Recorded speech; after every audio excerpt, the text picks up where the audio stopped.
घर छोड़ने की बातें सुनकर हम लोग इतने तैयार हो गए हैं कि भगवान से जुड़ने की बात हमें याद नहीं रहती।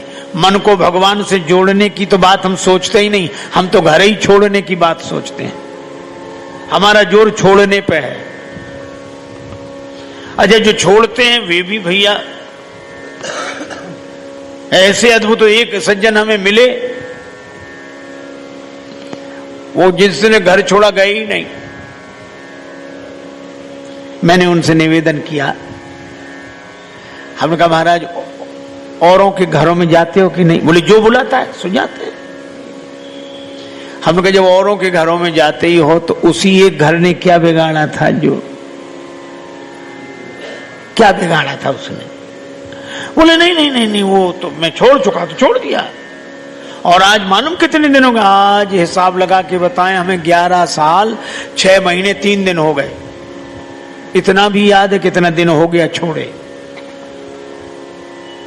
हम नहीं जाते।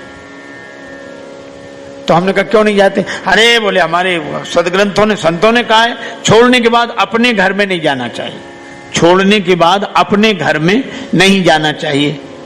तो हमने कहा कि छोड़ने के बाद भी अपना घर। अच्छा सोचो, छोड़ने के बाद भी अपना घर, फिर छोड़ा क्या है? छोड़ने के बाद भी घर अपना ही है।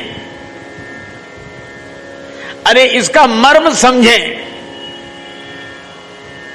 कबीरदास जी ने कहा, कबीरा खड़ा बाजार में लिए लुकाठी हाथ, जो घर फूंके अपना चले हमारे साथ। जो घर में आग लगाए हमारे साथ चले, मसाल लिए खड़े हैं। तो एक आदमी ने कहा हमें दो मसाल। चला घर फूंकने। कबीरदास जी बोले होश में जाना? बोले हाँ होश में जाना। अपने ही घर फूंकना? बोले हाँ अपने ही फूंकेंगे। बोले तुम्हें पता है? बोले हाँ पता है, जाओ। अब रास्ते में वो सोचने लगा कि अपना घर फूंके हैं, लेकिन मंदिर में तो हम रोज कहते हैं तन मन धन सब तेरा। हे भगवान, तन भी तुम्हारा, मन भी तुम्हारा, धन भी तुम्हारा। तो भगवान का है कि हमारा है? और हम फूंकने जा रहे हैं।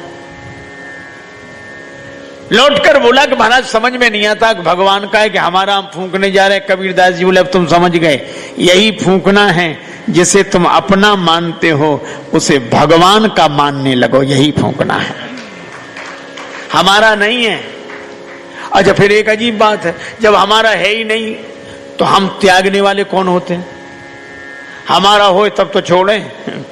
जब हमारा है ही नहीं, है ही भगवान का, तो छोड़ने की जरूरत क्या है? बस ये याद बनी रहे कि हमारा नहीं है, भगवान का है।